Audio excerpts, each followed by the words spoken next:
and welcome to the FI Newscast, where we bring you relevant news in the food and beverage industry.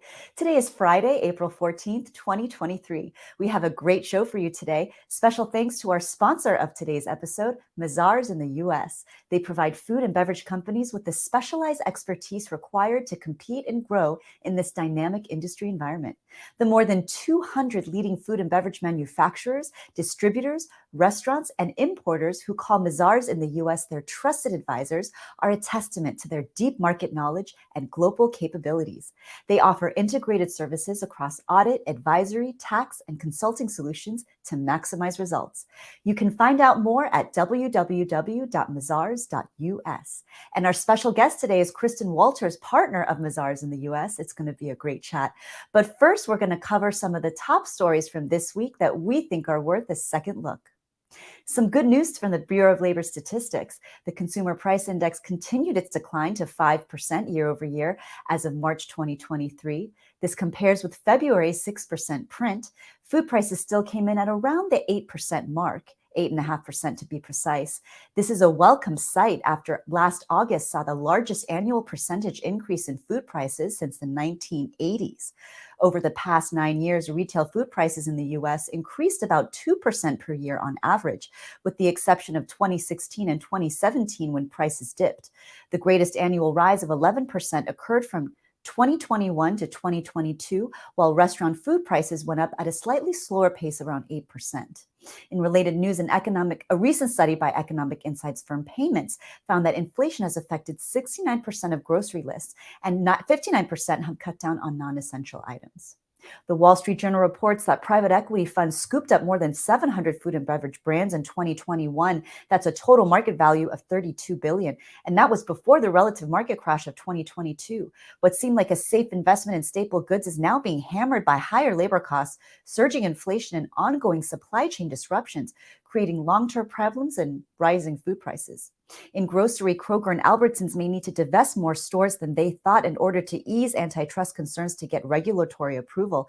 The two companies have nearly 5,000 stores in 48 states, according to Deal Reporter.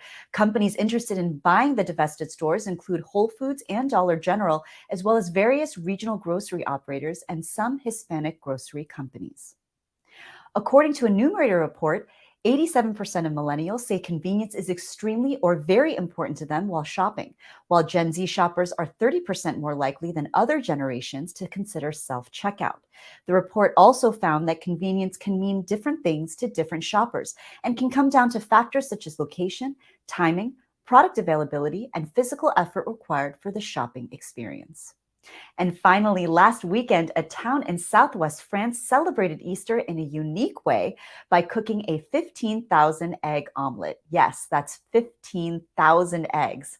It is the 50th anniversary of this event in 𝗟𝗶𝗱, France. The omelet is cooked on a 13-foot skillet over a bonfire for 30 minutes and can feed more than 2,000 people. I guess rising egg prices won't get this tradition down. And those are your top stories. We're going to turn now to our special guest. She is a partner of Mazars in the U.S., our sponsor for the newscast, with more than 15 years of experience providing audit, accounting, tax, and advisory services for clients in the manufacturing and distribution segments. She serves multiple industries, including food and beverage, and she's here today to give us her expertise on what is going on in the F&B world. She is Kristen Walters. Kristen, thanks for joining us on the show today. Welcome. Hi, Susan. Thanks for having me. And I just want to mention to everyone that Mazars is going to be holding a special food and beverage forum on May 9th. And you people would not want to miss that, right, Kristen? You can find out more on www.mazars.us. You can find out more information there and to register. Just want to point that out before we start. All right. Well, Kristen, thanks so much again for joining us. I want to get right into it. We're going to cover a lot of areas today. But first, I want to hear from you about what your outlook is for the food and beverage industry this year. I think the outlook is very strong, and there is some real opportunity for food and beverage companies to continue to thrive. I also think we'll see companies become more innovative as to how they achieve organic growth, and M&A activity will continue to be strong over the next year. I think we got to look back a little bit to what has happened over the past few years for food and beverage companies. They've been reacting to some very impactful issues, whether that be COVID, high demand periods coupled with significant supply chain issues, employee turnover, talks about a potential recession. So I think many management teams are able to now take a step back, recollect on what has happened, and reevaluate their needs for the future, or rather business transformation. What will the company look like? How can they react to challenges with less interruption?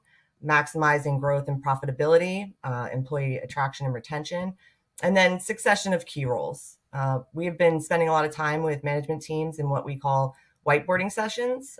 So these are really focused on current and future state. So we discuss their business aspirations, problems they are facing, and then ask them thought-provoking questions to really draw out other areas they may not have focused on yet. And then we take that information and help them organize that into prioritized action items and help outline what some of those initiatives might entail from a matter of timeline and cost perspective. And I'll just add, a lot of these initiatives tend to fall into 3 categories, really, like people, process, and technology, all driving profitability. Profitability, that is always the name of the game at the end of the day, isn't it, Kristen? Really. You mentioned, yeah, absolutely. You mentioned a lot of important issues that we'll definitely cover later on in our chat. But, one of them I want to mention is that companies I know are looking at, that we both know are looking at, ESG standards, specifically sustainability. How are food and beverage companies responding to this issue? And Kristen, have you seen any progress being made?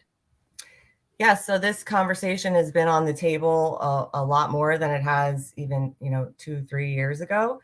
A lot of companies didn't really want to get into it. It wasn't something that was required. And the further down the road we get, it looks like, eventually there will be some standards put around this that people have to follow and companies have to follow through with and report on. So we are getting a lot of companies coming to us, just asking us, like, where do we start? So they're getting questionnaires from their customers, asking them to report on key metrics and information that they're not really sure if they have all the data to report on. So we're really going through what we would call maybe more data analysis, making sure data integrity, I should say, making sure that companies have the data to report to their customers on these inquiries, helping them to start develop a way to track things more efficiently, because a lot of these companies don't really have full sustainability teams, and get to a point where eventually down the road they could have a report that they put out there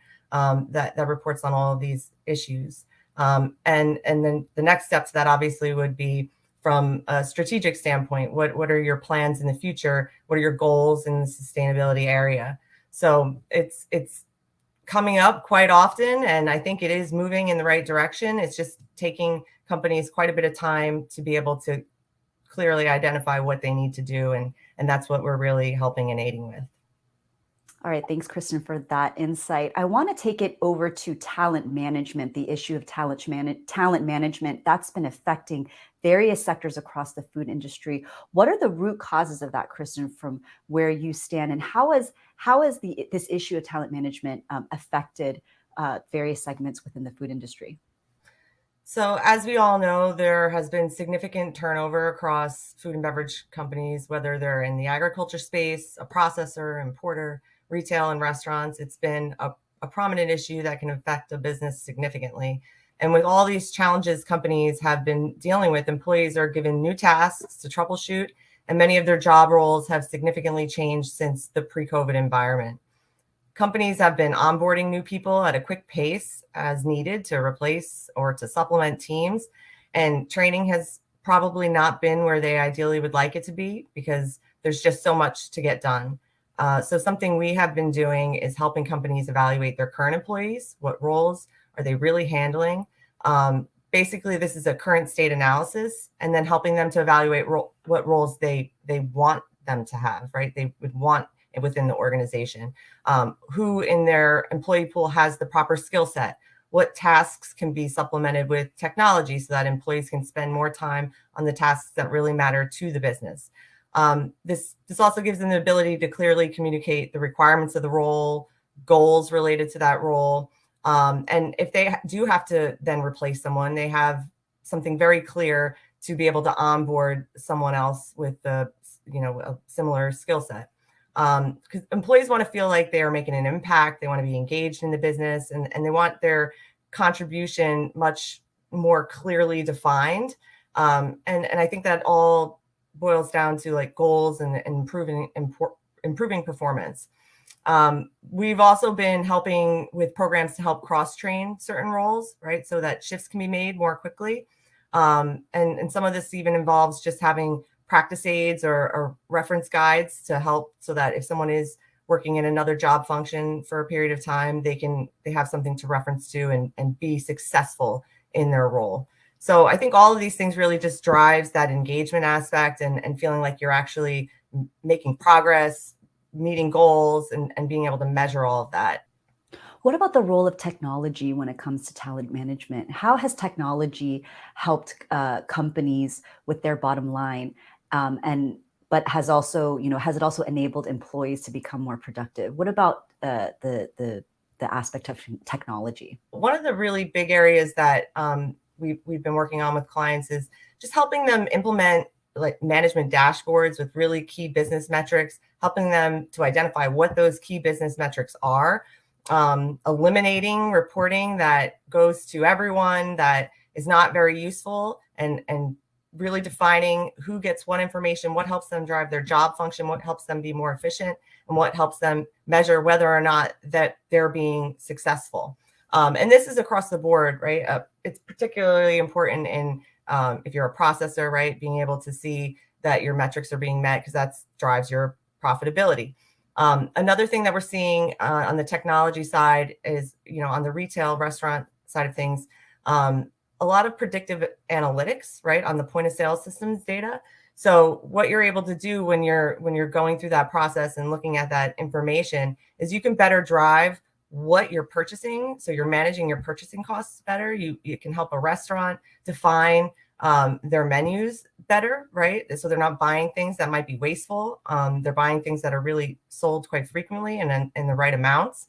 On the distributor side of things, you can also see what, like from an organic growth perspective, you can see if you have a customer who's buying certain products, right? And then you have another customer that's maybe buying one or two of those products. It can help you identify which customers you may be able to expand with and reach out to and maybe cross-sell them different products. So working with your existing customer base to already just grow your sales and improve profitability as well. So those are really some of the fun, I call them more fun areas that we've been seeing a lot of focus and attention from management teams. All right, thanks for that, Kristen. We're going to take a quick break, but when we come back, we're going to have more with Kristen Walters of Mazars in the US. Stay with us. Mazars is a leading international audit, tax and advisory firm, fully committed to play its part in creating a fairer and more sustainable world. Our people all over the world are dedicated to helping clients mitigate risks, operate transparently, and grow responsibly, while always keeping the public interest at heart. Now, more than ever, organizations must ensure the actions they take today are the right ones for the future they want to build. Acting now for what's next. All right, we are back with Kristen Walters, partner of Mazars in the US. We thank you, Kristen, for joining us once again.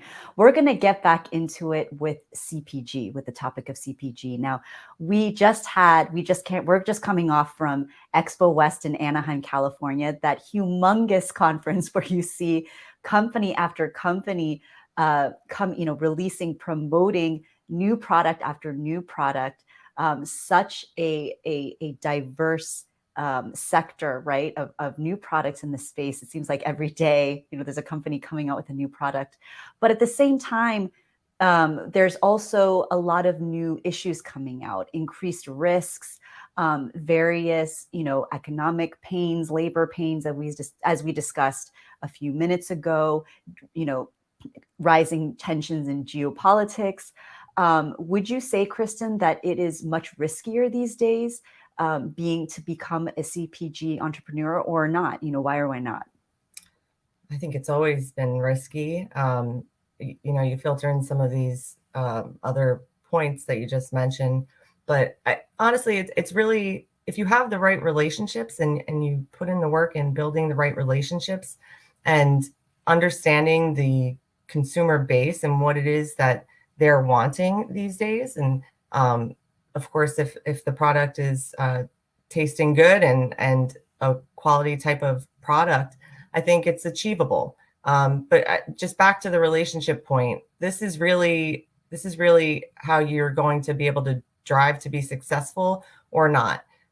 Knowing the right relationships to get your brand in a store, knowing the right venue to sell your product, having good advisors and having a good team surrounding you to help you make those decisions, potentially people who have done that before. That's really key in making, I'd say, reducing the risk. Kristen, I'm wondering what CPG entrepreneurs can do to succeed in this current climate, in this current times that we're in. It makes me think that Mazars in the US is doing a very timely job in hosting this food and beverage forum on May 9th. Can you tell us more about this? Yeah. So we are so excited to be hosting our food and beverage forum event in New Jersey at the 𝗏𝗡𝗡 Country Club. We love being able to bring together executives from local food and beverage companies for networking with their peers, while also giving them the opportunity to hear from some really dynamic speakers. This year, our event will be focused on snack foods, which is such a fun and fast-paced consumer category, and one that is basically exposed to some of the things that you were, or the issues that you were referring to. We'll be opening our program with the Food Institute's own Brian Choi to share some key information from the How the World Snacks report that was published in January. Brian then will help lead the conversation with our panelists, Jason Cohen, who has successfully developed and sold many prominent snack brands we all know and love, Sam Kestenbaum, the founder and CEO of Food Fraternity, and Peter Spinner, who is the Director of Strategic Initiatives for Village Supermarket. The thing I really love about this panel is how incredibly forthcoming they are about their experiences and what it takes to succeed and what can land you in hot water. They are also very keen on answering questions on the fly from the attendees.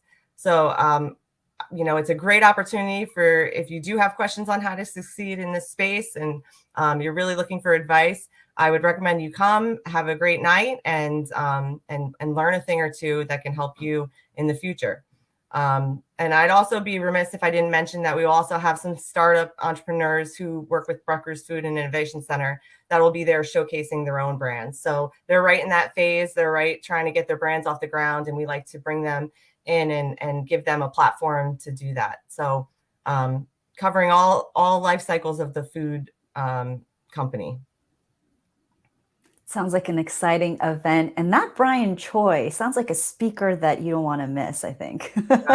I would agree 100%. Exactly. All right, Mazars Food and Beverage Forum on May 9th. You can find out more information on www.mazars.us. Kristen Walters, partner of Mazars in the US, thank you so much for joining us. And thank you so much for having me. Before we go, we're going to take a look at what's ahead in the food industry in the coming days.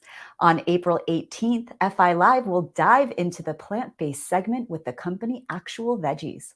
On April 20th, Rite Aid Corp will report earnings for Q4 fiscal year 2023.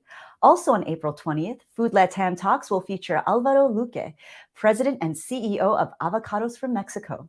And on April 21st, the Bureau of Labor Statistics will release state employment and unemployment numbers for March. And that is our show. Thanks so much for joining us. Special thanks to Kristen Walters, partner of Mazars in the US.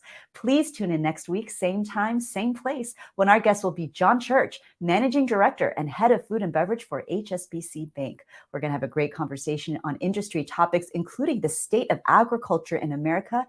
Don't want to miss that. Until then, have a great weekend and take care.